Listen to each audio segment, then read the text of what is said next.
Thailand ও কম্বোডিয়ার মধ্যে গত কয়েকদিনের যুদ্ধে বাস্তুচ্যুত হয়েছেন অসংখ্য মানুষ।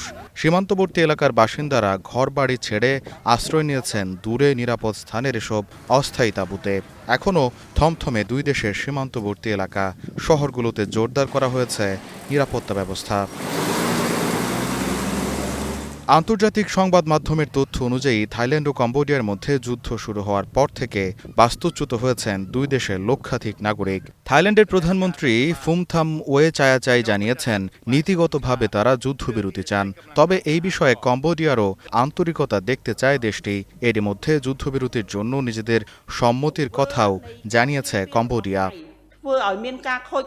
দুই দেশের নেতার সঙ্গে ফোনে কথা বলে অবিলম্বে যুদ্ধবিরতি ও শান্তিপূর্ণ সমাধানের আহ্বান জানান মার্কিন প্রেসিডেন্ট ডোনাল্ড ট্রাম্প। নিজের সামাজিক যোগাযোগ মাধ্যম ট্রুথ সোশ্যালে একাধিক পোস্টে ট্রাম্প জানান কম্বোডিয়ার সঙ্গে কথা হয়েছে তার। পরে থাইল্যান্ডের ভারপ্রাপ্ত প্রধানমন্ত্রী ফুমথামের সঙ্গেও আলাপের পর ট্রাম্প বলেন থাইল্যান্ডও কম্বোডিয়ার মতো যুদ্ধবিরতি ও শান্তি চায়।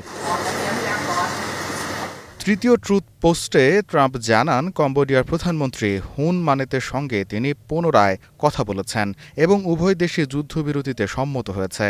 ডোনাল্ড ট্রাম্প অবশ্য উভয় নেতাকেই হুঁশিয়ারি দিয়ে জানিয়েছেন সীমান্ত সংঘাত চলতে থাকলে দুই দেশের সঙ্গেই কোনো বাণিজ্য চুক্তি করবেন না তিনি।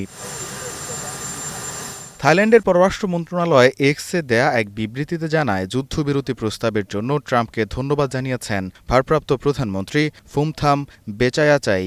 অন্যদিকে কম্বোডিয়ার প্রধানমন্ত্রী হুন মানেত এক ফেসবুক পোস্টে ট্রাম্পের প্রস্তাবে একমত হওয়ার বিষয়টি জানান এবং এটিকে উভয় দেশের সেনা ও জনগণের জন্য ইতিবাচক খবর বলে অভিহিত করেন। শান্তি আলোচনার জন্য দেশটির পররাষ্ট্রমন্ত্রী প্রাক সোখনকে যুক্তরাষ্ট্রের পররাষ্ট্রমন্ত্রী মার্কো রুবিওর সঙ্গে সমন্বয় করতে নির্দেশ দেওয়ার ব্যাপারেও জানান কম্বোডিয়ান প্রধানমন্ত্রী।